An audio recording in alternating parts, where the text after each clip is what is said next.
பரிசுத்த ஆவியாகிய சர்வேஸ்வரா, தமத்திருத்துவமாயிருக்கிற ஏக சர்வேஸ்வரா,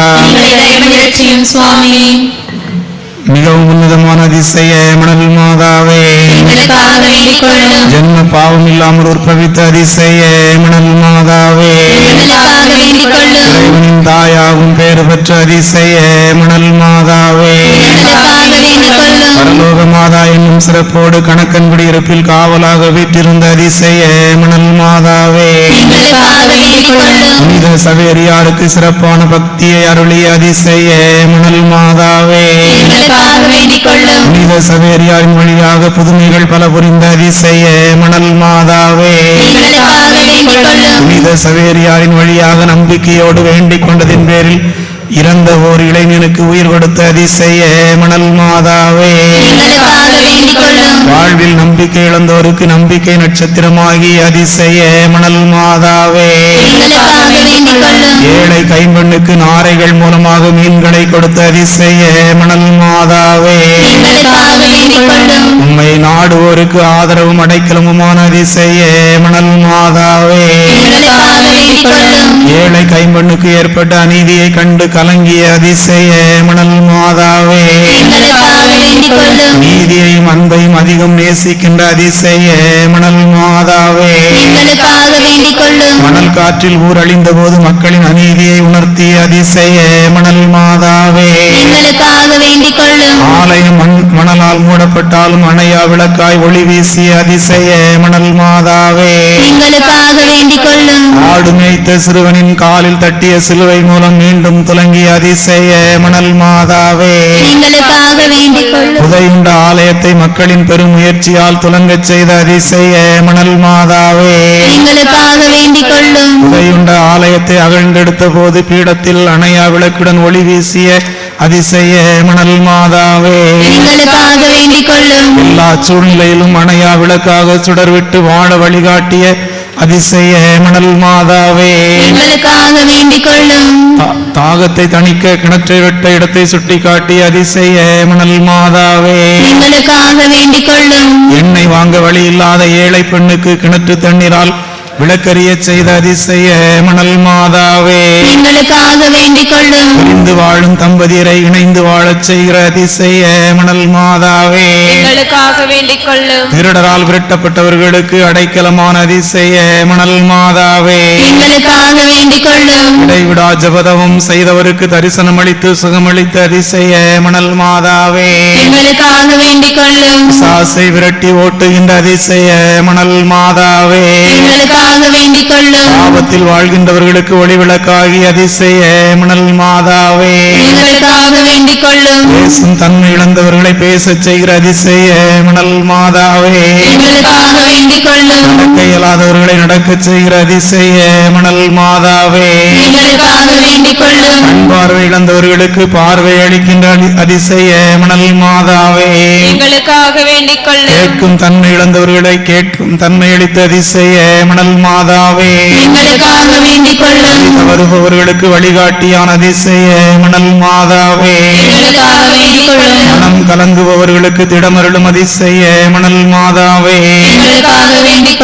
மணல் குன்றின் ஒளி விளக்கான அதிசய மணல் மாதாவே, அனைவருக்கும் ஆதரவாய் விளங்குகின்ற அதிசய மணல் மாதாவே, உலக மக்கள் அனைவரையும் பிள்ளைகள் என உணர்த்தும் அதிசய மணல் மாதாவே, பரிசுத்த கத்தோலிக்க திருச்சபையின் அரசியான அதிசய மணல் மாதாவே, உலகின் பாவங்களை போக்கும் இறைவனின் செம்மறியே, உலகின் பாவங்களை போக்கும் இறைவனின் செம்மறியே, உலகின் பாவங்களை போக்கும் இறைவனின் செம்மறியே, உலகின் உப்பும் ஒளியுமான அதிசய மணல் மாதாவே, ஜெபிப்போமாக. இறைவனின் தாயே, எங்களின் அதிசய மணல் மாதாவே, நாங்கள் எத்தனை பாவிகளாயிருந்தாலும் நீர்தான் எங்களை பாதுகாக்கும் அரணாக இருக்கின்றீர். எங்களை சாத்தானின் சூழ்ச்சிகளில் இருந்தும் மரண வேதனைகளில் இருந்தும் பாதுகாத்தருளும். உமது திருமகனும் எங்கள் ஆண்டவருமான இயேசு கிறிஸ்துவை எங்களுக்காக கொண்டு வந்து நித்திய வாழ்வை அடைய எங்களை வழிநடத்தி செல்லும் தாயே, ஆமென்.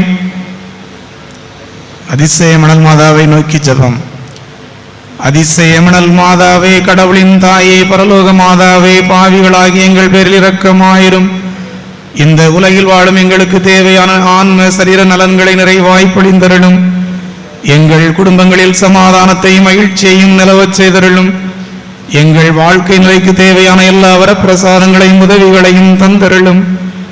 நாங்கள் கடவுளின் பிள்ளைகளாக வாழ்ந்து பாவத்தை விலக்கி இறுதியில் உம்மோடு மோட்ச பேரின்ப பாக்கியத்தை அனுபவிக்க வரமருளும் தாயே. ஆமேன்.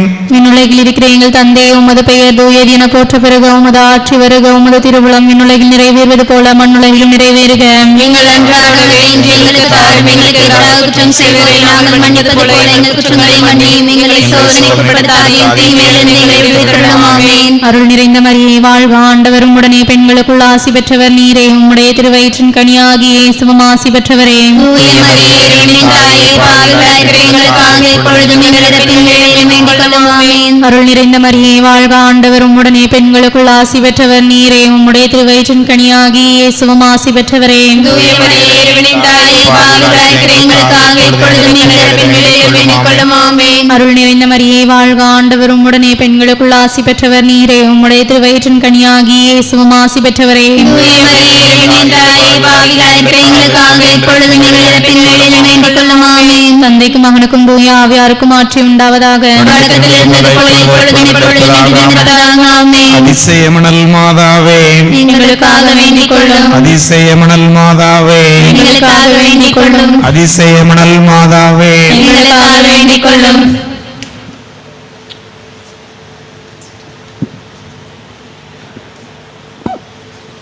அனைவரும் எழுந்து நிற்போம். இயன்றவர்கள் எழுந்து நிற்க, மற்றவர்கள் அமர்ந்தபடியே ஆண்டவருடைய வார்த்தைகளை கவனமாக கேட்போம்.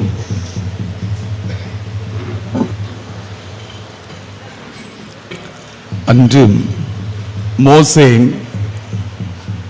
அந்த ஓரேபு மலையில் நிற்கின்ற போது, நீ நிற்கின்ற இடம் புனிதமான இடம் என்று சொல்லப்பட்டது போல நாம் நிற்கின்ற இடமும் புனிதமான இடமாக இருக்கிறது. நம்முடைய பரிசுத்த தாயினால் முன்குறித்து வைக்கப்பட்ட இடம் இந்த இடம். எனவே நன்றி நிறைந்த உள்ளத்தோடு அன்னையானவர் நம்மிடம் பேசுவது போல இந்த இறை வார்த்தையை கவனமோடு நாம் கேட்போம். இன்று நம்முடைய இறை சிந்தனைக்கு நாம் எடுத்திருக்கிற பகுதி புனித பவுலடியார் ரோமையருக்கு எழுதிய திருமுகம் 9வது அதிகாரம், இறை வாக்குகள் 1 முதல் 5 வரை. புனித பவுலடியார் ரோமையருக்கு எழுதிய திருமுகம் 9வது அதிகாரம் 1 முதல் 5 வரை உள்ள இறை வாக்குகள். பரிசுத்த ஆவியை பெற்றுள்ள என் மனச்சான்று எனக்கு சாட்சியாக சொல்லுகிறேன். கிறிஸ்துவுக்குள் உண்மையே சொல்லுகிறேன், பொய் சொல்லவில்லை. உள்ளத்தில் எனக்கு பெரும் துயரமும் இடைவிடாத வேதனையும் உண்டு. இரத்த உறவினரான என் சகோதரர்களுக்காக நான் கிறிஸ்துவை புரிந்து சாபத்திற்கு உள்ளாகவும் தயங்கேன். அவர்கள் இஸ்ராயல் மக்கள் அல்லரா? அவர்களே கடவுளின் மக்களாக ஏற்றுக்கொள்ளப்பட்டவர்கள். அவர்களிடையேதான் இறைவன் தம் மாட்சிமையை விளங்கச் செய்தார். உடன்படிக்கைகளும் திருச்சட்டமும் இறை வழிபாடும் வாக்குறுதிகளும் அவர்களிடம்தான் ஒப்படைக்கப்பட்டன. குல தந்தைகளின் வழிவந்தவர்கள் அவர்கள். மனிதன் என்ற முறையில் கிறிஸ்துவும் அவர்களிடையே தோன்றினார். இவரோ எல்லாவற்றிற்கும் மேலான கடவுள், அனைத்திற்கும் ஆதி காரணமானவர். அவர் என்றென்றும் போற்றுதற்குரியவர். ஆமென். இது ஆண்டவர் வழங்கும் அருள்வாக்கு. இறைவா உமக்கு நன்றி. அனைவரும் அமர்வோம். அன்பு மக்களே, உங்கள் ஒவ்வொருவரையும் அன்போடு வாழ்த்துகின்றேன். நாம இருக்கின்ற இந்த பகுதி ஒரு காலத்தில் முதல் நூற்றாண்டில் கணக்கன் குடியிருப்பு என்று அழைக்கப்பெற்றது. இப்போது மணல் மாதா திருத்தலம் என்று அழைக்கப்பெறுகிறது. நீங்கள் அமர்ந்திருக்கின்ற பகுதி நம் ஆண்டவர் இயேசுவால் தெரிவு செய்யப்பட்ட 12 அப்போஸ்தலர்களின் ஒருவரான புனித தோமையார் அமர்ந்த இடம்.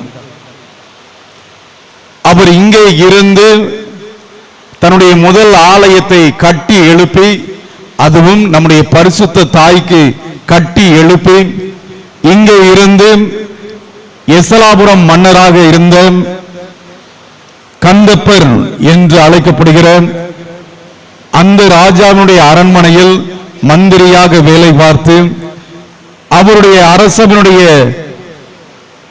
கருவூலமாக இருந்த இடம்தான் இந்த கணக்கன் குடியிருப்பு என்று அழைக்கப்படுகிற இந்த மணல் மாதா கோவில். இந்த இடத்தில்தான் நம் புனிதரும் அமர்ந்து ஆண்டவருடைய வார்த்தையை எடுத்து சொன்னார். அத்தகைய மேலான வரம் பெற்ற அற்புதமான இடத்தில்தான் நாம எல்லாருமே அமர்ந்திருக்கிறோம். இது இறைவன் நமக்கு கொடுத்திருக்கிற ஒரு மாபெரும் பாக்கியம். ஏனென்றால் நம் பரிசுத்த தாய், நம் ஆண்டவர் இயேசு இந்த உலக வாழ்வு முடிந்த பிறகு அப்போஸ்தலர்கள் எல்லோரும் சிதறுண்டு போயிருக்கிறார்கள். அவர்கள் எல்லாரையும் ஒன்றாக இணைத்து அழைத்து அவர்களை ஜெபிக்க வைத்து, என் மகன் உயிரோடு இருக்கின்ற போது சொன்னான், நான் பாடுபடுவேன், சிலுவையில் மரிப்பேன், எத்தனையாவது நாளில் உயிர் தெழுவேன் சொன்னார். 3ஆம் நாளில் உயிர் தெழுவேன் என்று சொல்லியிருக்கிறார். அவர் சொன்னபடியே அது செய்திருக்கிறார். எனவே நீங்கள் எதை கண்டும் அஞ்சாதீர்கள். என் மகன் ஒரு வாக்குமாறாத தெய்வமாக இருக்கிறார். அவருடைய வார்த்தையை நம்பி நாம் எதையும் செய்யலாம். எனவே எதற்கும் கவலைப்படாதீர்கள், யாரை கண்டும் அஞ்சாதீர்கள். அவர் நமக்கு என்ன சொல்லியிருக்கிறார்? நான் போய் வாக்களிக்கப்பட்ட அந்த துணையாளரை உங்களுக்கு நான் தருவேன் என்று சொல்லியிருக்கிறார்.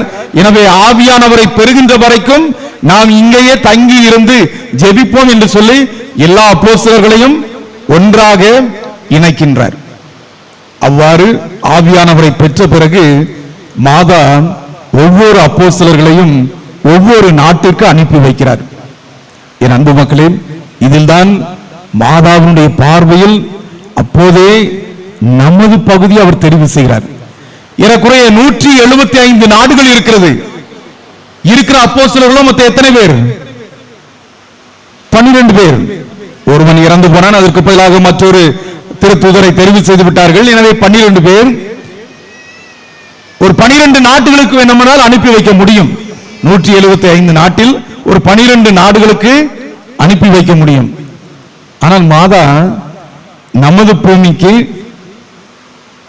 யாரை அனுப்பி வைத்தார்? புனித தோமையாரை. பாருங்க, 2000 வருஷத்துக்கு முன்னாலேயே மாதாவுடைய ஞான பார்வையில் இந்த மக்களுக்கு என் உதவி தேவை, என்னுடைய ஆசீர் அவர்களுக்கு தேவை, எனவே நான் அந்த ஒரு அப்போஸ்தலனை அனுப்பி வைப்பேன் என்று சொல்லி புனித தோமையாரை அனுப்பி வைக்கிறார். அப்ப புனித தோமையாருக்கு ஒரே பயம், நமது பூமிக்கு வருவதற்கு ஒரே பயம். காரணம் என்ன? புனித தோமையார் கேட்கிறார், அம்மா அங்க போனா ரொம்ப பேய் இருக்குமா, ரொம்ப பாம்புகள் இருக்கும், எனக்கு அது ஒரு தெரியாத இடம், நான் எப்படி போவது? புனித தோமையார் இந்த கேள்வியை நம்முடைய பரிசுத்த தாயிடம் கேட்கின்றார். அப்போ நம்ம அம்மா சொல்றாங்க, என் மகனினுடைய இந்த அவருடைய சிலுவையில் இருந்த பகுதி, அவருடைய சதையில் இருந்த பகுதி, இவையெல்லாம் அவர் பயன்படுத்திய ஆடை கொஞ்சமாக கிழித்து கொடுத்து இதை கொண்டு போய் நீ இருக்கிற இடத்தில் இவை இருக்கின்ற போது எந்த தீங்கும் உன்னை அணுகாது என்று சொல்லி தன் மகனான புனித தோமையாரை இந்த இடத்திற்கு அனுப்பி வைத்திருக்கிறார். எனவே எல்லா நாட்டு மக்களிடையே கேட்கப்படுகின்ற கேள்விகளை விட மோட்சத்தில் நம்மிடம் அதிகமாக கணக்கு கேட்கப்படும். அதனால்தான் என்னவோ இந்த ஊருக்கு பேரு கணக்கன் குடியிருப்புன்னு இருக்கிறாங்க. ஆக மோட்சத்துக்கு நாம போகின்ற போது நம் பரிசுத்த தாய் அந்த இடத்தில் இருந்து நம்மையும் பார்த்து கேள்வி கேட்பார். நான் இவ்வளவு வாய்ப்புகளை கொடுத்தேனே, நீ எப்படி என் பிள்ளையாக வாழ்ந்தாய்? தலைச்சன் பிள்ளையாகிய என் மகன் எனக்கு உகந்தவனாக வாழ்ந்தார், நான் தேர்ந்து கொண்ட பிள்ளைகளாகிய நீங்க, இரண்டாவது, மூன்றாவது, நான்காவது, இந்த பிள்ளைகளாகிய நீங்க எனக்குரியவர்களாக எப்படி வாழ்ந்தீர்கள் என்ற கேள்வியை மாதா எப்போது கேட்க போறாங்க? நாம மோட்சத்துக்கு போகும்போது இந்த கேள்வியை மாதா கேட்பாங்க. ஆக மாதாவை நாம் அன்பொழுக பேண வேண்டும், அவர் விரும்புகிறபடி நம்முடைய வாழ்க்கையை அமைக்க வேண்டும் என்று இந்த நல்ல நாளிலே நம்முடைய அன்பு மாதா நம்மை பார்த்து கேட்கிறார்கள். என்னுடைய வாழ்க்கையில ஒரு சில அனுபவங்கள் என்னை செதுக்கியது.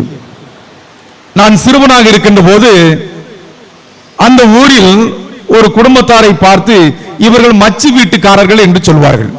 அந்த குடும்பத்தை பார்த்து மச்சி வீட்டுக்காரர்கள் என்று சொல்வார்கள். ஏனென்றால் அந்த ஊரில் அவர்தான் பெரிய ஒரு பணக்காரர். ஆனால் அவர் வாழ்கிற இடத்தை பார்த்தோம் என்றால் ஒரு மாட்டு தொழுகை போன்ற அந்த தொழுவத்தில் தான் அவருடைய வீடு இருக்கும். அப்ப நாங்க எங்க அப்பாட்டெல்லாம் கேட்போம், என்னப்பா அவங்கள பார்த்தா மச்சி வீட்டுக்காரன்னு சொல்றீங்க, ஆனா அவர் ஒரு சாதாரண ஒரு வீட்டில் தான் வாழ்றாங்க, என்ன ஏன் இப்படி இந்த இடத்துல வாழ்றாங்க அப்படிங்கிற கேள்வியை எங்க அப்பாட்ட கேட்கும் போது அப்ப அவருடைய வாழ்க்கை வரலாறு சொல்றாங்க. அவர் ரொம்ப பெரிய பணக்காரர் தான்டா, ரொம்ப பெரிய செல்வந்தர் தான், நல்ல பெரிய மச்சி வீடு அந்த இருக்கு பாரு, அந்த வீட்டுல தான் அவர் வாழ்ந்தாரு. ஆனா அவர் வீட்டுல வேலை பார்த்தவன் அவரை ஏமாத்திட்டான். எப்படி ஏமாத்திட்டான்னா, தொழில் தொடங்குறேன்னு சொல்லி அதுக்கு முதலீடு செய்வோம், அப்ப நீங்க உங்க நிலத்தெல்லாம் பேர்ல ஒருத்தன் பேர்ல எழுதி வைக்கணும் அப்படின்னு சொல்லி அவருடைய சொத்துக்களை எல்லாம் அவர் வீட்டில் வேலை பார்த்து அவன் பேருக்கு எழுதி வச்சிட்டான்.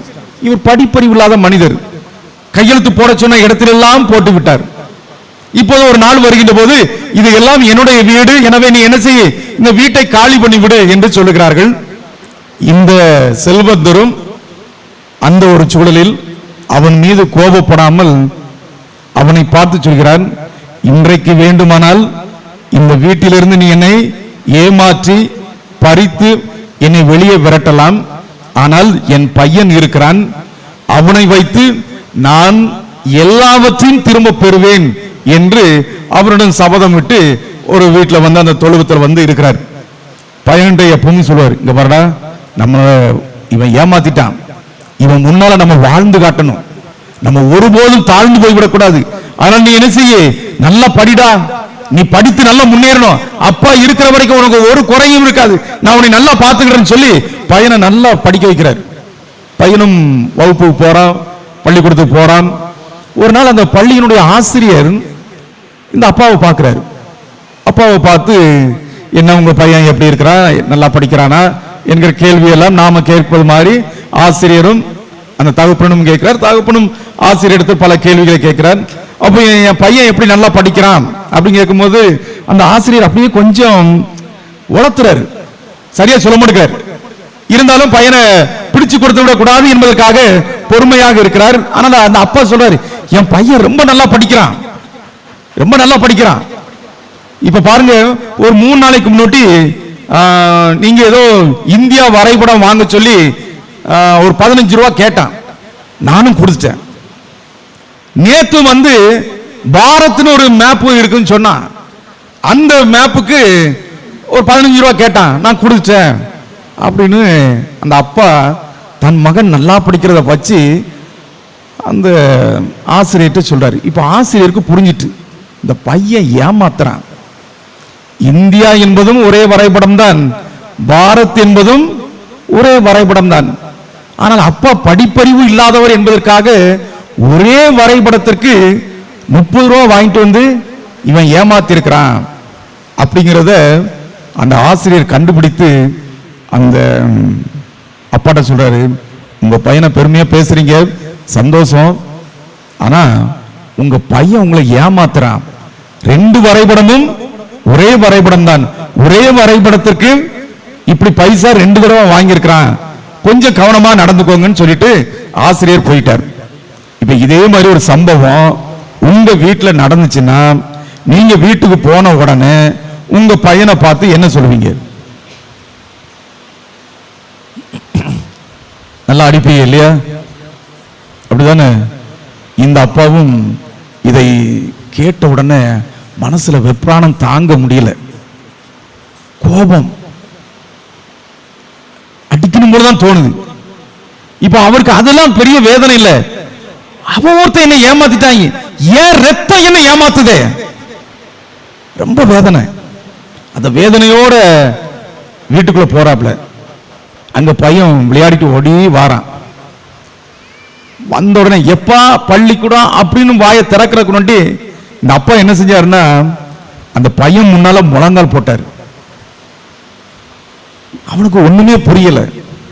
இப்ப அப்பா சொல்றாரு, டேய் உனக்கும் நம்ம வீட்டுல வேலை செஞ்சு ஒருத்தன் ஏமாத்தினான்ல அவனுக்கு என்னடா வித்தியாசம்?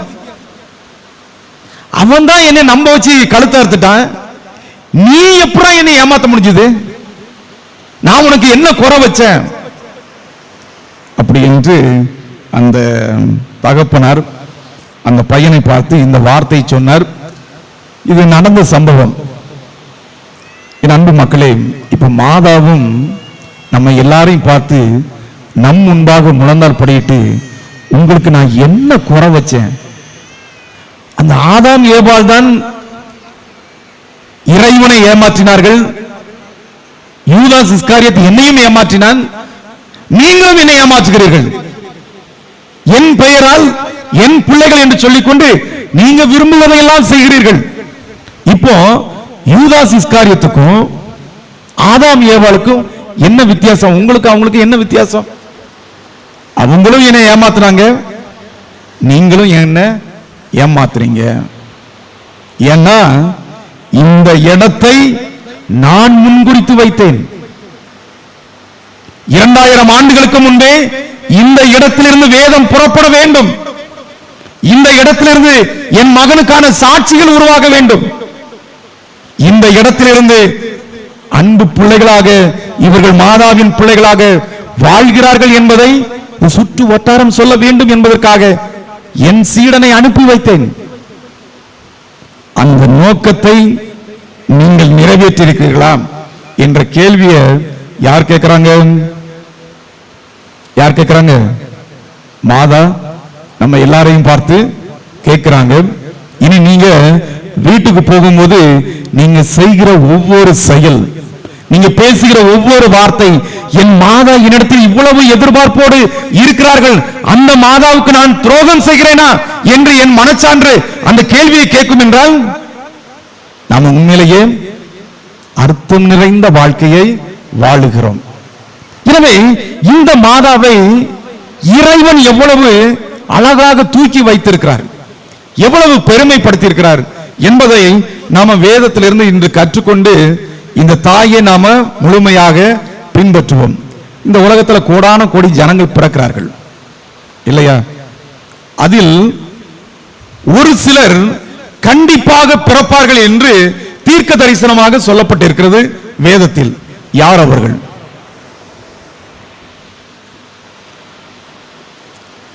அப்படியே யோசிச்சு பாருங்க. இந்த உலகத்தில் கோடான கோடி மக்கள் ஆண்டவருடைய அருளால இந்த உலகத்தில் பிறப்பாங்க. ஆனா ஒரு சிலர் மட்டும் இவர்கள் கண்டிப்பாக பிறப்பார்கள் என்று அவர்கள் பிறப்பதற்கு முன்பாகவே முன்குறித்து சொல்லப்பட்டிருக்கிறது வேதத்தில். யாரை சொல்வீர்கள்? வெரி குட், யாரோ ஒருத்தர் கரெக்டா சொல்றீங்க. ஸ்நாபகாரில் பேர், வெரி குட். திருமுழுக்கு யோவான சொல்லி வச்சிருக்கிறாங்க. அடுத்து மாதா, வெரி குட். இயேசு கிறிஸ்து, வேற அவ்வளவுதான். 3 பேரை மட்டும் தான் சொல்லியிருக்கு. சாமி அந்த அம்மாவுக்கு ஒரு பரிசு கொடுத்துருங்க, அவங்க ரொம்ப அருமையா பரிசு சொல்லிட்டாங்க. உண்மையிலேயே ஒரு பெரிய கைத்தட்டல் அவங்களுக்கு கொடுத்துடலாமா? ரொம்ப அற்புதமாக யாரை முன்குறித்து சொல்லப்பட்டிருக்கிறது வேதத்தில் என்பதை ரொம்ப அழகா சொன்னீங்க. உங்களுக்கு பாராட்டுகள். உங்க சாமி கண்டிப்பா பரிசு தந்துருவாப்ல, சரியா? இல்லைன்னா கேளுங்க, நான் பாத்துக்கிறேன். சோ இப்ப பாருங்க, 3 பேரும் முன்குறித்து வைக்கப்பட்டார்கள். கோடான கோடி ஜனங்கள் இந்த மண்ணில் பிறந்தாலும் இவர்கள் பிறப்பார்கள் என்று முன்குறித்து வைக்கப்பட்டவர் 3. ஒன்று நம்ம ஆண்டவர் இயேசு. இந்த மனு குலத்துல மனித அவதாரம் எடுக்க வேண்டும். அந்த மகன் எல்லாருக்கும் மீண்டுமாக மோட்ச வாசலை திறந்து வைப்பார். மோட்சத்திற்கான பாதை எப்படி இருக்கு என்பதை கற்றுக் கொடுப்பார். அதன் வழியாக எல்லா மக்களும் அடைபட்டு இருக்கிற அந்த மோட்ச வாசல் திறக்கப்பட்டிருக்கும், அதில் வர வேண்டும் என்பதற்காக இயேசுநாதர் பிறப்பார் என்று அவர் பிறப்பதற்கு முன்பாகவே சொல்லப்பட்டு விட்டது. அடுத்தபடியாக திருமுழுக்கு யோவான், அவருக்கு எப்படி எந்த தீர்க்கதரிசி சொல்கிறார்? எந்த இறைவாக்கினர் அவர் பிறப்பார் என்று எந்த இறைவாக்கினர் முன்னறிவிக்கிறார்? எசையா தீர்க்கதரிசி. அவர் என்ன சொல்கிறார்? பாலைவனத்தில் குரல் ஒன்று முழங்கும், அவர் ஆண்டவருக்கான வழியை ஆயத்தம் செய்வார். அது ஒரு வரிதான், ஒரு வாக்கியம் தான். திருமுழுக்கு யோவானுக்கு இந்த ஒரு வாக்கியம் தான் முன் அடையாளமாக சொல்லப்பட்டிருக்கிறது. ஆனால் நம்முடைய மாதாவுக்கு பல வாக்கியங்கள் அவர் இந்த உலகில் பிறப்பார் என்று சொல்லப்பட்டிருக்கிறது. முதலாக வேதத்தின் அடிப்படையில் பார்க்கின்ற போது எங்க பார்க்கிறோம்? தொடக்க நூல்ல 3வது அதிகாரத்துல 15வது வசனத்துல என்ன சொல்லப்பட்டிருக்கிறது? இந்த பாரு, அவள் உன் தலையை நசுக்குவாள், அவள் உன் தலையை நசுக்குவாள். ஆக இது மட்டுமல்ல, பல இடங்களில் மாதா இந்த உலகத்தில் பிறப்பார்கள், அவருடைய ஆட்சி நடக்கும் என்பது ரொம்ப அழகாக சொல்லப்பட்டிருக்கிறது. ஆக இந்த 3 பேரும் இறைவனால் முன்குறித்து வைக்கப்பட்டு ஒரு காலம் வருகின்ற போது சரியாக பிறக்கின்றார்கள். ஆக மாதாவும் இந்த பூமியில பிறக்கிறாங்க, வாழ்றாங்க. ரொம்ப அற்புதமாக இருந்ததுனால இறைவன் அவருக்கு கொடுத்த பேர் என்ன தெரியுமா? எவ்வளவு பெரிய பாக்கியம்! அந்த தாயை நாம் ஏன் இறைவனின் அன்னையாக சொல்கிறோம் என்றால், அவர் இந்த உலகில் பிறப்பார் என்று இவங்களுக்கு முன்பே, மனிதன் தோன்றுவதற்கு முன்பாகவே கடவுள் சமரசங்கள் மத்தியில் சொல்லுகிறார். எல்லா சமரசங்களையும் படைச்சாச்சு, கடவுளுக்கு படைப்பில் அந்த திருப்தி அடையவில்லை. எனவே சமரசங்கள் மத்தியில் சொல்லுகிறார், தூதர்கள் மத்தியில் சொல்கிறார், இங்க பாருங்க, நான் என் சாயலில் மனிதனை உருவாக்குவேன், அவன் சொல்லு பேச்சு கேட்க மாட்டான், அதனால அவன் என்கிட்ட இருந்து விலகி போயிடுவான். ஆனால் இருந்தாலும் என் அன்பு அவனை விட்டு விலகாது. அவனை மீட்பதற்காக நான் ஒரு பெண்ணின் வயிற்றில் பிறப்பேன். ஒரு பெண் என்று சொல்லப்படுகிறது. அவன் தூதர்கள்லாம் கேட்கிறாங்க, ஐயா சம்மனசராகிய நாங்க பெரியவங்களா, இல்ல மனித அவதாரம் எடுக்க போகிற அல்லது மனு குலத்தை நீர் உருவாக்க போகிறீர் என்று சொல்கிறீர் அல்லவா, அந்த மனிதன் பெரியவனா? இல்லப்பா, சம்மனசாகிய நீதான் பெரியவர், அவன் உனக்கு கீழானவதான். அப்ப அவன் சொல்றான், மனிதன் எனக்கு கீழானவன் என்றால் அந்த நீர் சொல்கிற அந்த பெண்ணும் எனக்கு கீழானவர். அப்படி என்றால் அந்த பெண்ணை நான் எப்படி வணங்குவது? ஏனென்றால் அந்த பெண்ணின் உதரத்தில் நீர் தங்க போகிறீர், நீர் இருக்கிற இடத்தில் நான் உண்மை ஆராதிக்க வேண்டும். ஆனால் நீர் ஒரு பெண்ணின் வயிற்றுக்குள் இருக்கின்ற போது எல்லாருக்கும் நீர்தானே இருக்கிறீர் என்று தெரியாது. பார்க்கிறவர்கள் எல்லோரும் ஒரு தூதன் ஒரு சாதாரண பெண்மணியிடம் மண்டியிட்டு வணங்கி இருக்கிறான் என்று சொல்வார்களே என்று, அதனால் இதை நான் ஏற்றுக்கொள்ள மாட்டேன் என்று லூசிபர் சொல்றான். அதனாலதான் சம்மனசுக்கிடையே சண்டை, கடவுளுக்கு நிகர் யார் என்று சொல்லிக்கொண்டு யார் வருகிறாப்ல? நம்ம மிக்கேல் ஐதூதர் வருகிறார். அந்த இடத்தில் தான் சாத்தான் நரகத்தில் விழத்தாட்டப்படுகிறான். ஆக இந்த இடத்தில் மாதா பிறப்பார்கள் என்று அழகாக முன்குறித்து வைக்கப்பட்டது. அதன் அடிப்படையில் இந்த மாதாவு இந்த மண்ணுலகில் பிறக்கின்றார். கடவுளுடைய திருவுளத்தை நிறைவேற்றினால் அந்த அன்னைக்குரிய பண்பு, அந்த அன்னைக்குரிய மாட்சிமையை எவ்வளவு அழகாக கடவுள் கொடுக்கிறார் என்று பாருங்கள். அவர் கடவுளையே கட்டுப்படுத்துபவராக இருக்கிறார். இது ஒரு வார்த்தைக்காக சொல்லப்படுவது. ஆனால் அவர்கள் கடவுளை கட்டுப்படுத்துகிறார்கள் என்று சொல்லிவிடக் கூடாது. மாறாக கடவுளே அவருக்கு கீழ்ப்படிவார். எங்க பார்க்கிறோம்? எங்க பார்க்கிறோம்? கானா ஒரு திருமணத்தில் அங்கே நிற்பது நம் ஆண்டவர் இயேசு, இங்கே மாதா இருக்கிறார்கள். மகனை பார்த்து சொல்கிறார்கள், மகனே ரசம் தீர்ந்து போய்விட்டது, பெரிய குழப்பம் வந்துடும், அதனால அவங்களுடைய குறைகளை நீ போக்க வேண்டும் என்று சொல்வது போல ரசம் தீர்ந்து விட்டது என்று சொல்கிறார். உடனே நம் ஆண்டவர் என்ன கேட்கிறார்? அதை ஏன் என்கிட்ட சொல்றீங்க? எனது நேரம் இன்னும் வரவில்லை, நீ யாரம்மா என்கிட்ட சொல்வது என்று கேட்பது போல கடவுள் ஸ்தானத்தில் இருக்கக்கூடிய நம் ஆண்டவர் இயேசு இந்த கேள்வியை எழுப்புகிறார். ஆனால் ராஜாவை விட ராஜாவின் தாயாருக்குத்தான் உலகத்தில் மதிப்பு. அதைத்தான் ராஜ மாதா என்று சொல்கிறோம். ஒரு அரசன் இருந்தாலும் கூட அரசனின் தாய் வருகின்ற போது, எஸ்தர் வருகின்ற போது, எஸ்தரின் மகனான அந்த அரசன் தன் தாய் வருவதை கண்டு வலது பக்கம் சேர போட்டு, அம்மா இதுல உட்காருங்கம்மா, பைபிள படிக்கிறோம், அம்மா இதுல உட்காருங்க, எதுக்குமா வந்தீங்க? அம்மா வருவதை கண்டு அரசன், பேர் அரசன் அவன் எந்திரிச்சு நிக்கிறான். அம்மாவுக்கு சேர் போட்டாச்சு, உட்கார்ந்தாச்சு. அம்மாட்ட, ஏமா எதுக்காக அரசவைக்கு வந்தீங்க? ஒரு கோரிக்கைக்காக வந்தப்பா. செய்வியா?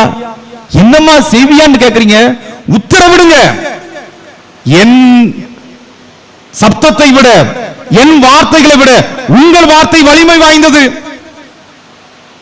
ஆக அரசனை விட அரசனின் தாய்க்கும் மதிப்பு அதிகம். அப்படி என்றால் இந்த உலகத்தின் ராஜாவாக இருக்கக்கூடிய நம்ம ஆண்டவர் இயேசுவை விட யாருடைய வார்த்தைக்கு அதிக மதிப்பு இருக்கிறது? அவரின் தாய்க்கு. அதைத்தான் கானாவூர் திருமணம் நமக்கு சுட்டி காட்டுகிறது. ஒரு இறைவனின் தாய் இறைவனையே அவருடைய வார்த்தைக்கு கட்டுப்பட்டவராக நடக்க வைக்கிறது. நீங்க நல்லா விளங்கிக்கணும். இயேசுநாதர் செய்த முதல் புதுமை என்ன புதுமை? என்ன புதுமை? எல்லாரும் கேக்குறீங்களா? ஆமா, கானாவூர் திருமணம் தான் சொல்லுவாங்க.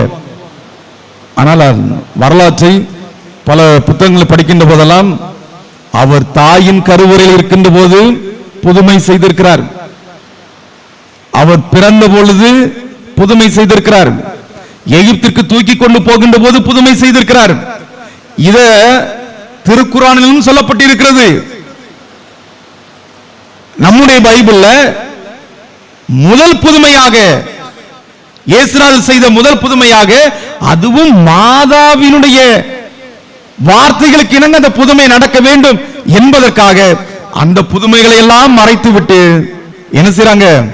இந்த புதுமையை முதல் புதுமை என்று வேதத்தில் எழுதி வைக்கிறார்கள். சும்மா இது முதல் புதுமை என்று சொல்வதற்கான காரணம் தான், இயேசுநாதன் தாயின் கருவில் இருக்கின்ற போது புதுமை செய்திருக்கிறார், பிறந்த பிறகு புதுமை செய்திருக்கிறார், எகிப்திற்கு ஓடி போகின்ற போது புதுமை செய்திருக்கிறார். அந்த புதுமைகளை எல்லாம் பைபிள் சொல்லல. முதல் புதுமை என்று சொல்வதற்கான காரணம், இதில் மாதா வார்த்தை ரொம்ப முக்கியம், அந்த தாய்க்கு முக்கியம்.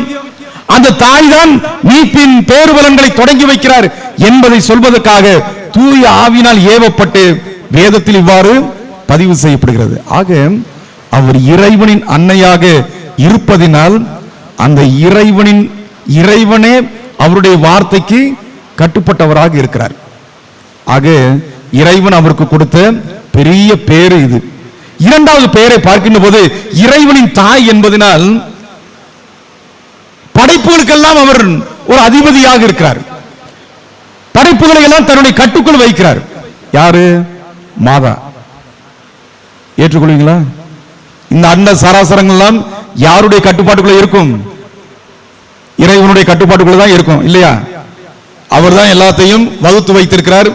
இந்த இடத்துல இப்படிதான் இருக்கணும், இப்படிப்பட்ட கிளைமேட் தான் இருக்கணும், இப்படிப்பட்ட கிரகங்கள் தான் இருக்கணும், இந்த நேரத்துல சூரிய வரணும், இந்த நேரத்துல நிலா வரணும், இந்த நேரத்துல மழை பொழியணும், காற்று அடிக்கணும், இதையெல்லாம் இந்த திட்டத்தை எல்லாம் வகுத்து வைத்தது யாரு? இறைவன். அந்த படைப்பையே நம்முடைய மாதாவினுடைய கட்டுப்பாட்டுக்குள்ள வைக்கிறாப்ல. பைபிள்ல இதுக்கு ஏதாவது உதாரணம் இருக்குதா? பைபிள்ல இதுக்கு ஏதாவது உதாரணம் இருக்கிறதா? மாதாவுடைய கண்ட்ரோல்ல இந்த இயற்கை இருக்கிறது அப்படி என்று சொல்வதற்கு ஏதாவது பகுதி? இப்ப பாருங்க, நம்ம காட்சியாகவும் திருவெளிப்பாடு 12வது அதிகாரத்தில் பார்க்கிறோம். வானில் பெரிய ஒரு அறிகுறி தோன்றியது. ஒரு பெண் கதிரவனை ஆடையாக அணிந்திருந்தாள். எதன் மீது நின்று கொண்டிருக்கிறார்? நிலவின் மீது நின்று கொண்டிருக்கிறார். எதை மணிமகுடமாக சுட்டி இருக்கிறார்? எத்தனை விண்மீன்கள்? 12 விண்மீன்கள். இதெல்லாம் யாருடைய கண்ட்ரோல்ல இருக்கும்?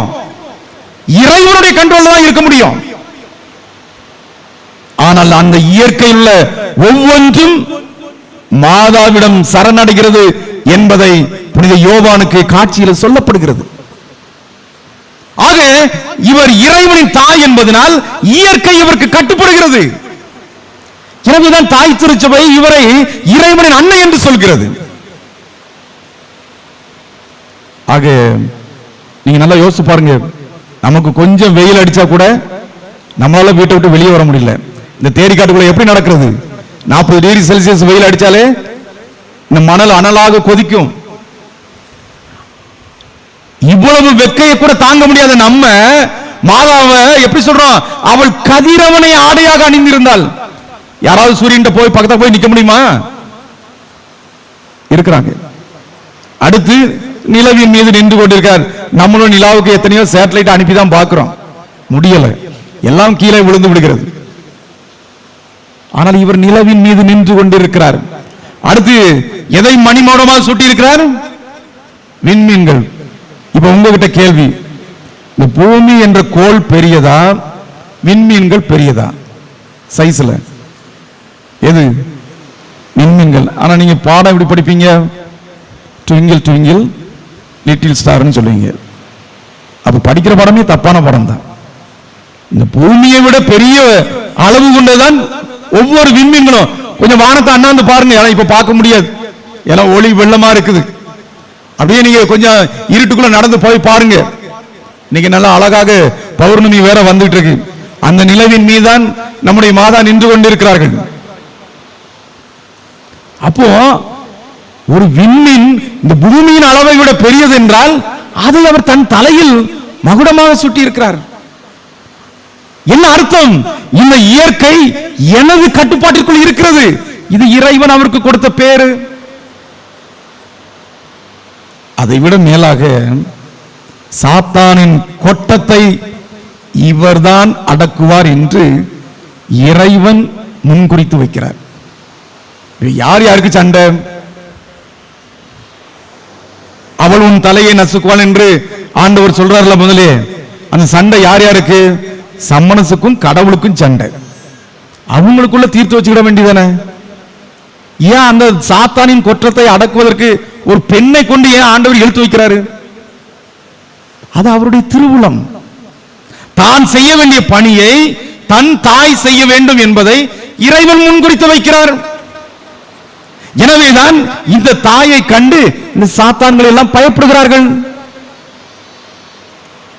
நம்முடைய மாதா பிறப்பதற்கு முன்பாக 2000 ஆண்டுகளுக்கு முன்பாக அல்லது ஒரு 5000 ஆண்டுகளுக்கு முன்பாக வைத்துக் கொள்வோம், நம் ஆண்டவர் ஒரு பெண் உன் தலையை நசுக்குவாள் என்று சொல்கின்ற போது மாதா அந்த நேரத்தில் பிறந்திருக்க வாய்ப்பில்லை.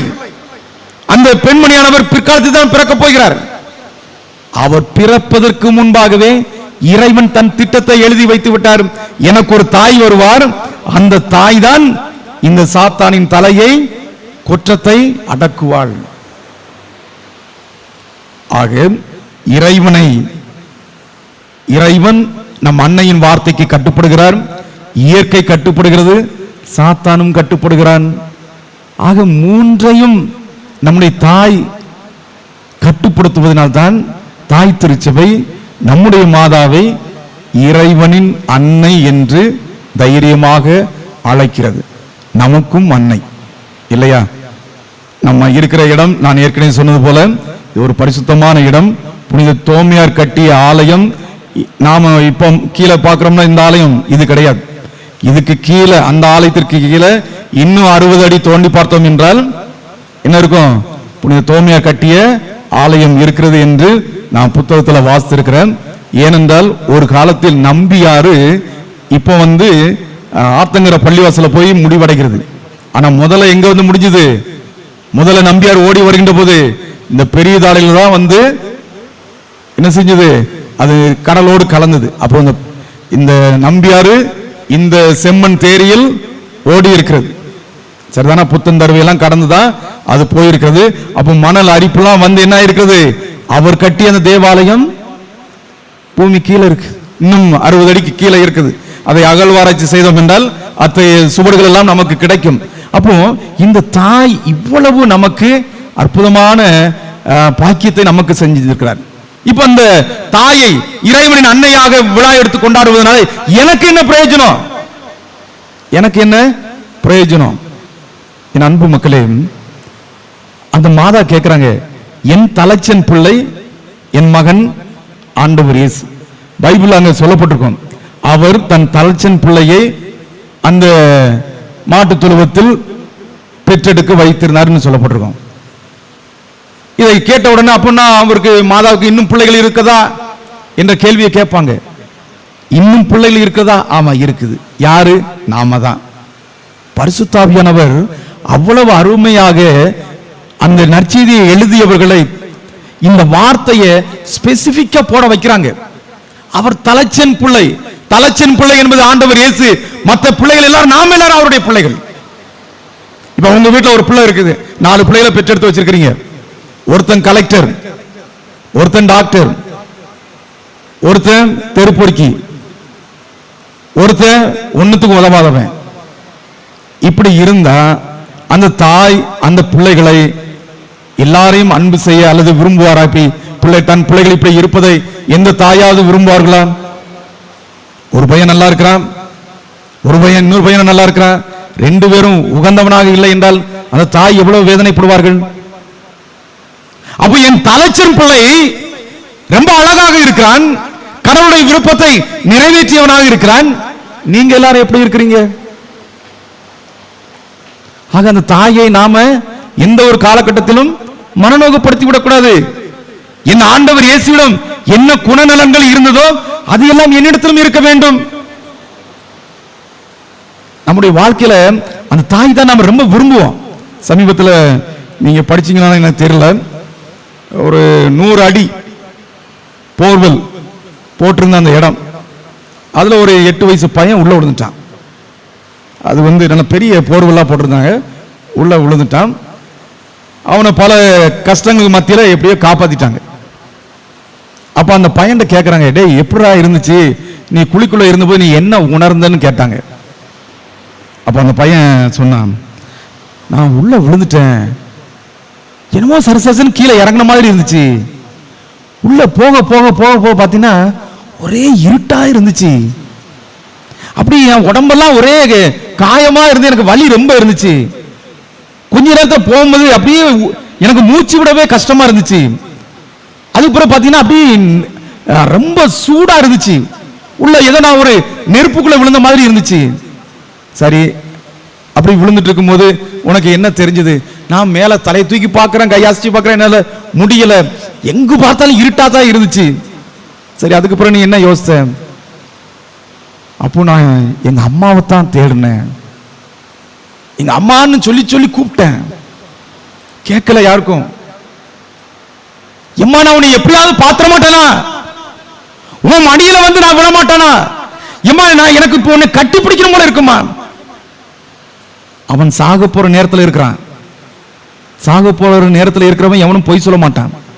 அவன் வெளியே வந்து சொன்ன வார்த்தை, என் அம்மாவின் முகத்தை நான் பார்க்கணும், என் அம்மாவின் மடியில நான் படுக்கணும், என் அம்மாவை நான் கட்டிப்பிடிக்கணும். என் அன்பு மக்களே, ஒரு குழந்தையினுடைய ஏக்கம் தாயின் மடியில் இருப்பது, இந்த உணர்வு நமக்கு இருக்கணும். நாம் மோட்சத்துக்கு போய் என் அம்மாவின் முகத்தை பார்க்கணும், என் அம்மாவுடைய மடியில நான் படுக்கணும். அந்த அம்மாவை ஆற தழுவி, அம்மா நான் நீ நேசித்த அந்த பூமியில பிறந்தவமா, நீ நேசித்த அந்த பூமியில் அந்த விசுவாசத்தை கற்றுக்கொண்டவன். இந்த உணர்வோடு நீங்க வீட்டுக்கு போகணும். அந்த சிறுவன் அந்த குழிக்குள் விழுந்தது போல, இருளாக இருந்த அந்த குழிக்குள் விழுந்தது போல நாம நரகத்துக்கு போயிட்டோம்னா, அந்த சிறுவன் அந்த குழிக்குள்ள எவ்வளவு வெக்கையை அனுபவிச்சானோ அதே வெக்கையை நாம அனுபவிக்கணுமே. அந்த பரிதவிப்பு, என் அம்மாவை பார்க்கணும் பரிதவிப்பு நரகத்தில் இருக்குமே. இன்று நீங்கள் ஆவலோடு இந்த அன்னையின் பரிசுத்த ஸ்தலத்தை நோக்கி வந்திருக்கிறீங்க. போகின்ற போது இந்த தாயை நான் காண வேண்டும், இந்த தாயின் முகத்தை நான் பார்க்க வேண்டும், இந்த தாயின் மடியில் நான் தலை வைத்து படுக்க வேண்டும், அவரோடு நான் பேச வேண்டும் என்கிற ஆழமான விசுவாசத்தை உங்களில் உருவாக்கி தலைச்சன் மகன் அன்னைக்கு உகந்த பிள்ளையாக வாழ்ந்தார். அன்னைக்கு கட்டுப்பட்டு நடந்தார். அன்னையின் வார்த்தையை மீறவில்லை. 30 வயது வரை அன்னைக்கு கீழ்ப்படிந்து வீட்டில் இருந்தார். நம்ம வீட்டு பிள்ளைகள் விவரம் தெரிஞ்ச பிறகு பெற்றோருக்கு கீழ்ப்படிய மறுக்குது. ஆனா நம்ம ஆண்டவர் இயேசு, இந்த அண்ட சராசரத்தை படைத்த இறைவன் நம்முடைய மாதாவின் பேச்சுக்கு இறுதி வரை கட்டுப்பட்டு இருந்தார். அவ்வளவு நம் தாயை நேசித்தவர் நம் ஆண்டவர் இயேசு. ஆக நான் என் தாயை நேசிக்க வேண்டும். தலச்சன் பிள்ளை சரியாக தன் கடமையை செய்திருக்கிறார். மீதமுள்ள பிள்ளைகளாக நாம கடைசி புள்ள இந்த பூமியில எழுந்து மோட்சம் போகிற வரைக்கும் இவர்தான் நம் எல்லாருக்கும் தாயாக இருக்கிறார், இந்த திருச்சபைக்கும் தாயாக இருக்கிறார் என்பதை நமது வாழ்வில் எப்போதும் கொண்டு அந்த தாய்க்கு விருப்பமுள்ள பிள்ளைகளாக வாழ்வோம். அந்த தாயை ஒரு நாள் நாம் சந்திப்போம். ஆமென்.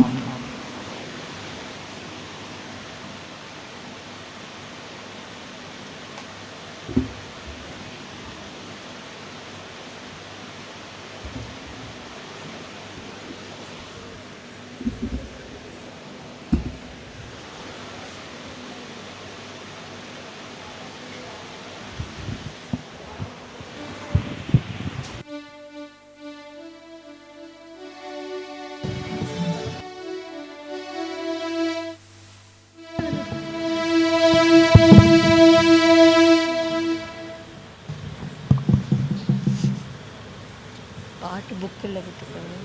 புக்கு நான் வச்சுக்கிறேன்.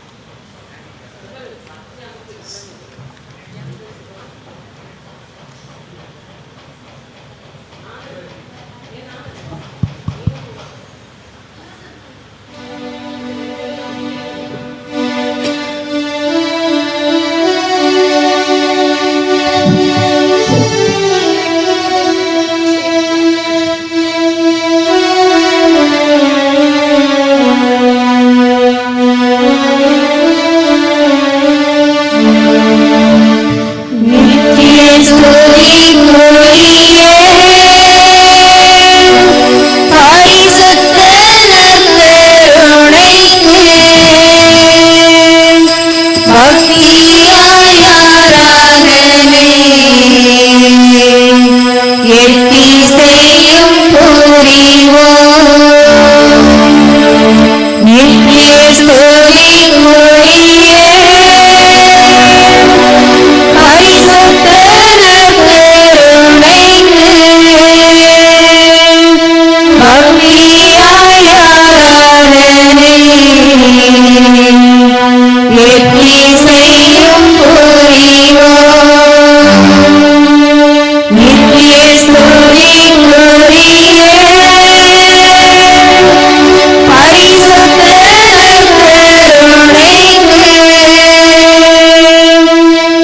சதா காலமும் ஆராதனைக்குரிய சர்வேஸ்வரனின் ஆண்டவருமாகிய இயேசுவே, பூமண்டலத்தில் தேவருடைய மட்டற்ற மகிமைக்கு வேண்டிய ஆராதனை வணக்கம். உமது அத்தியந்த பற்றுதலுள்ள அன்புக்கு தக்க பிரதி அன்பும் செலுத்தப்படாத எவ்விடத்திலும் உள்ள தேவாலயங்களிலும் அடியேனிருந்து தேவரீரை ஆராதிக்க ஆசைப்படுகிறேன்.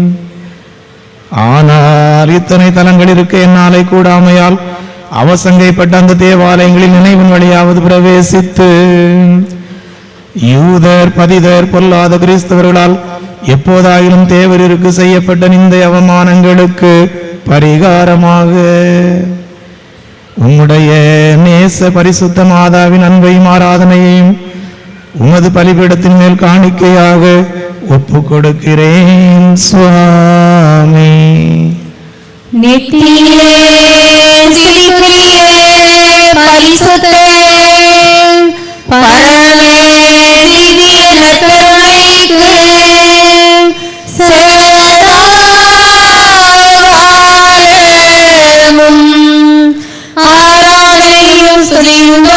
நமஸ்காரமும் உண்டாக கடவுளே.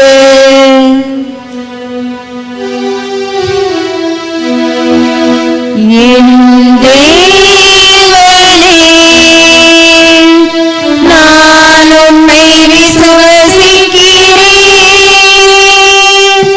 நான் உம்மை ஆராதிக்கிறேன், நான் உம்மை நம்புகிறேன்,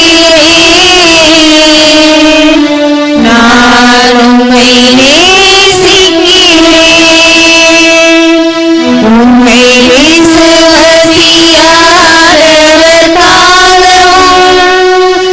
உம்மை ஆராதிக்காதவர்காகவும்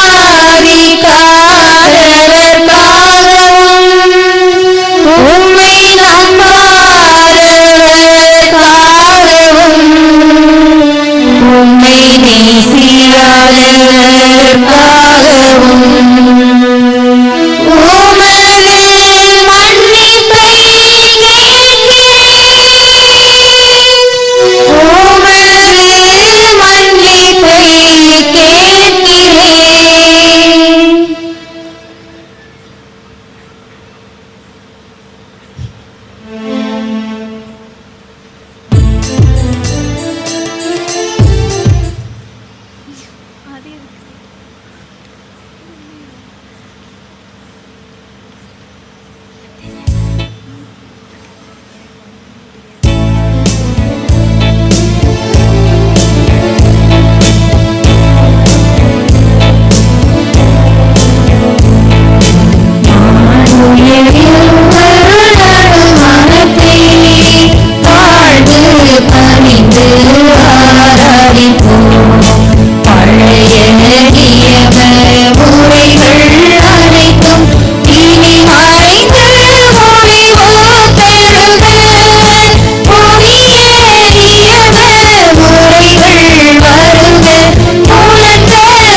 அவர்களுக்கு அப்ப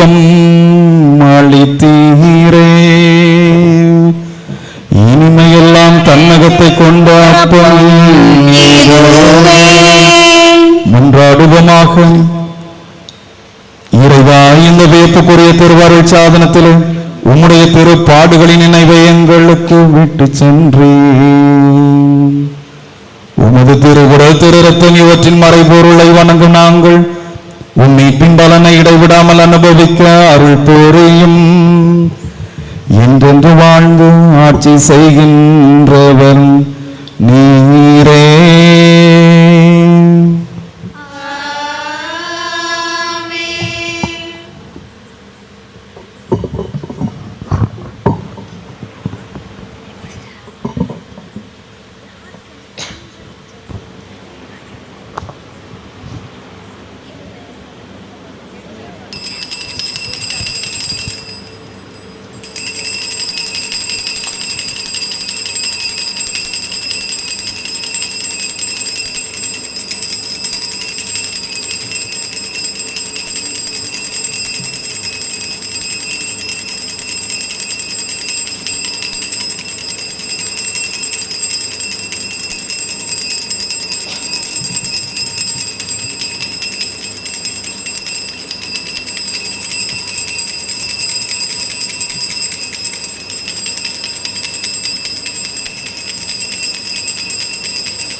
அம்மா அஞ்சி வந்தோம் மாறும்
அதிசய மணல் மாதாவின் அன்பு பக்தர்களே, திரியாத்திரிகளே, பங்குரி மக்களே, இன்று அதிசய மணல் மாதாவின் 6ஆம் திருவிழாவை நம் ஒவ்வொருவரும் சிறும் சிறப்புமாக கொண்டாடி கொண்டிருக்கிறோம்.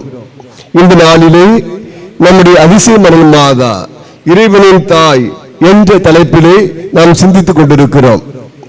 இந்த நாளில் இங்கே வருகை தந்து சிறப்பாக நம்முடைய அன்னை மரியாள் இறைவனின் தாய் என்பதை பற்றி மறைவுரை வழங்கியவர் நம்முடைய அன்பு அருத்தந்தை அன்பு செல்வன் அடிகளார் அவர்கள். அருத்தந்தை அவர்கள் தற்பொழுது கடவுளம் பங்கு தந்தையாக சிறப்பாக தன்னுடைய பணியை செய்து கொண்டிருக்கின்றார். அருத்தந்தை அவர்கள் சிறந்த ஒரு மறைவுரையாளர், சிறந்த ஒரு சிந்தனையாளர். இந்த நாளிலே சிறப்பாக நம்முடைய அன்னை மரியாளை பற்றி வேதம் என்ன சொல்லுகிறது, இன்னும் அன்றாட வாழ்க்கையிலே நாம் எவ்வாறு அன்னையின் பிள்ளைகளாக வாழ வேண்டும் என்று அழைப்பு விடுத்திருக்கிறார்கள். இறுதியாக நாம் ஒவ்வொருவரும் அன்னையின் மடியிலே தவழுகிற பாக்கியத்தை பெற வேண்டும். எனவேதான் 3 பேருடைய பிறப்பு பெருவிழாவை நாம் சிறப்பாக கொண்டாடுகிறோம். இயேசுவின் பிறப்பு பெருவிழா, கன்னி மரியாளின் பிறப்பு பெருவிழா, திருமலுக்கு யோவானுடைய பிறப்பு பெருவிழா.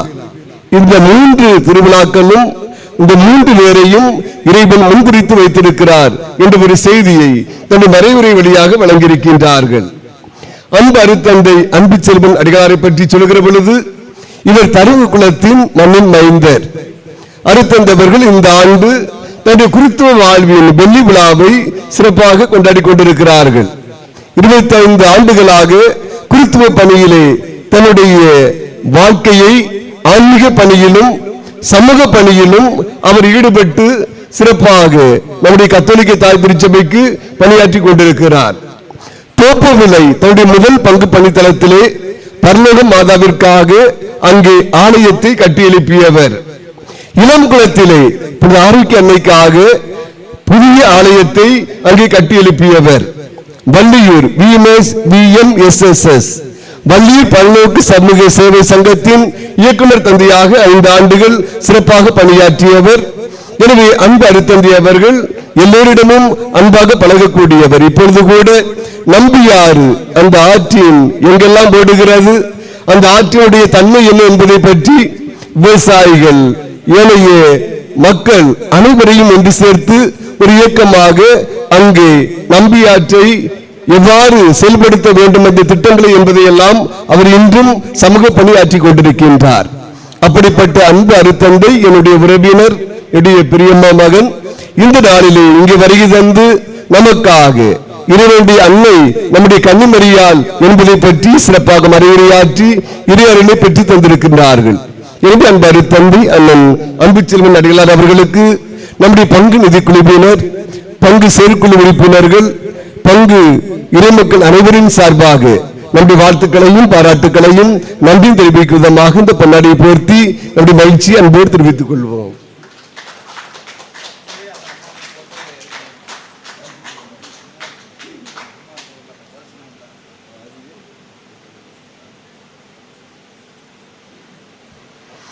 அன்புமிக்க சகோதர சகோதரிகளே, இந்த நாளிலே நம்முடைய திருத்தலத்திற்கு திருப்பயணமாக வந்திருப்பவர்கள் நம்முடைய புதூர் இறை மக்கள், யூதேய அன்பிய குடும்பத்தினர், சமரிய அன்பிய குடும்பத்தினர் ஒவ்வொருவரையும் இந்த செம்மன் பூமிக்கு அன்போடு வரவேற்கின்றேன். இன்று இரவு முழுவதும் அன்னையோடு தங்கியிருங்கள், அன்னையை தரிசியுங்கள். உடைய விண்ணப்பங்களை, மன்றாட்டுக்களை, எண்ணங்களை, எதிர்பார்ப்புகளை அன்னை பொறுப்பாளத்தில் வைத்து ஜெபிக்கிற பொழுது நிச்சயமாக நீங்கள் அதிசயங்களை பெற்றுக் கொள்வீர்கள். நாளை அதிசய மணல் மாதாவின் 7ஆம் திருவிழா அதிகாலை 5:30 மணிக்கு 7ஆம் திருவிழா திருப்பலி சிறப்பாக நடைபெறும். நாளை 7ஆம் திருவிழா திருப்பலி சிறப்பு செய்பவர்கள் நம்முடைய புதூர் இறை மக்கள், யூதேய அன்பிய குடும்பத்தினர், சமரிய அன்பியத்தினர் தயாரில் இருக்கும்படி ஒவ்வொருவரையும் அன்போடு கேட்டுக்கொள்கின்றேன். அன்புக்குரியவர்களே, நம்முடைய திருவிழா முடிந்து மறுநாள் திங்கட்கிழமை காலை 6 மணிக்கு நம்முடைய செம்மன் பூமியிலே தோண்டியெடுக்கப்பட்ட புதுமை ஆலயத்திலே வைத்து திருப்பலி நிறைவேற்றப்படும். உபகாரிகள், நன்கொடையாளர்கள் அவர்களுக்காக சிறப்பு திருப்பலி நிறைவேற்றப்படும். எனவே அன்றைய பக்தர்கள், திரியாத்திரைகள், பங்குரி மக்கள் அனைவரும் நம்முடைய டிப்போவிலே திருப்பலி கருத்துக்கள் கொடுத்து அதற்கான ரசீதுகளை பெற்றுக் கொள்ளும்படியும் ஒவ்வொருவரையும் அன்போடு கேட்டுக்கொள்கின்றேன். தந்தை, மகன், தூய ஆவியாரின் பேராலே ஆமென்.